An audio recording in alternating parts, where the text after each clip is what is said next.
تبارك الذي نزل الفرقان على عبده ليكون للعالمين نذيرا۔ ذکر کرتے ہوئے جو بعض اوقات شوق کی کیفیت آتی ہے، مستی کی لذت کی کیفیت آتی ہے، کچھ سرور آ رہا ہوتا ہے، یہ سب کیفیات اچھی چیز ہے، محمود ہے، لیکن مقصود نہیں۔ اگر ذکر کرتے ہوئے یہ کیفیات نہ آئیں تو ذکر نہ چھوڑیں، ذکر کرتے رہیں، کیونکہ ہم لذت کے بندے نہیں، ہم تو اللہ کے بندے ہیں۔ اور یہ کیفیات بعض اوقات ذکر کے ابتدا میں ہوتی ہیں لیکن بعد میں نہیں، اور بعد میں ذمہ داری کے طور پہ اس ذکر کو جاری رکھنا ہوتا ہے، اور جو بندہ جاری رکھتا ہے وہ کمالات کو، صفات کو سمیٹتا ہے، اور جو بندہ ذکر کو درمیان میں چھوڑ دیتا ہے وہ بہت بڑی خیر سے محروم ہو جاتا ہے، واپسی کے رستے پہ چلا جاتا ہے۔ بعض لوگ ان کیفیات ہی کو مقصود سمجھتے ہیں، اور جب تک یہ کیفیات رہتی ہیں ذکر جاری رکھتے ہیں،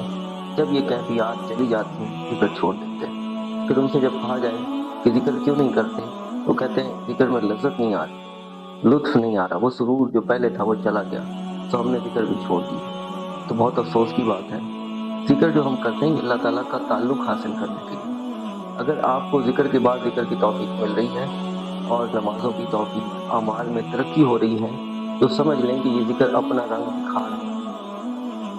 اور ذکر اپنا رنگ ضرور دکھاتا ہے، ضرور اس کا اثر ہوتا ہے۔ یہ ایک فیڈ ہے جو آپ کے اندر جا رہی ہے، اور یہ غذا ہے جو آپ کو مل رہی ہے اور آپ کو توانا کر رہی ہے۔ آپ کو اندازہ نہیں ہوگا، کچھ عرصے بعد جب انسان کو ذکر کی برکت سے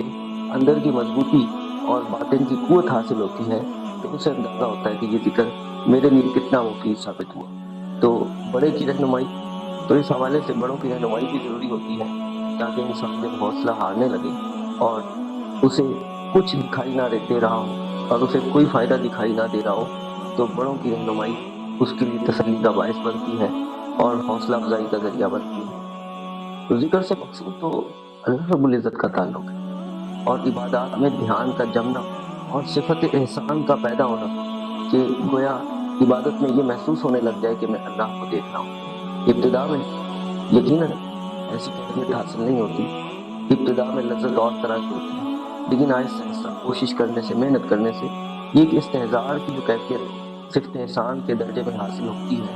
یہ سب سے بڑی نعمت ہے، اور یہ اصل میں ذکر سے مقصود ہے کہ بندے کو اللہ تعالیٰ کا ایسا تعلق ہے۔ جیسے کوئی بندہ یا لیلا یا لیلا اپنے محبوب کا نام لیتا رہتا ہے، تو وہ اس کے ذہن میں اور اس کے قلب میں ایسی رچ بس جاتی ہے کہ بس اسے ہر وقت اسی کا خیال آ رہا ہوتا ہے۔ ایسے جب ہم اللہ تعالیٰ کا نام لیتے رہتے ہیں، اللہ تعالیٰ کا ذکر کرتے رہتے ہیں، ابتدا میں چاہے لذت آئے یا نہ آئے، لیکن یہ نام ایسا رچ بس جاتا ہے کہ بس پھر دھیان اللہ تعالیٰ ہی کی طرف لگ جاتا ہے، اللہ تعالیٰ ہی کی رضا،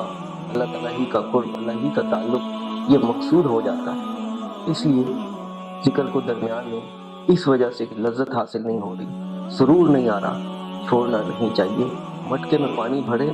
مٹکے میں جب ہم پانی بھرتے ہیں ابتدا میں آواز آتی ہے، بعد میں وہ آواز ختم ہو جاتی ہے۔ تو یہی علماء فرماتے ہیں، تو صوفیہ فرماتے ہیں کہ ابتدا میں کیفیت ہوگی، بعد میں باقی نہیں رہے گی، بعد میں باقی نہیں رہے گی۔ اس لیے ذکر کو اس وجہ سے چھوڑنا کہ کیفیت ختم ہو گئی،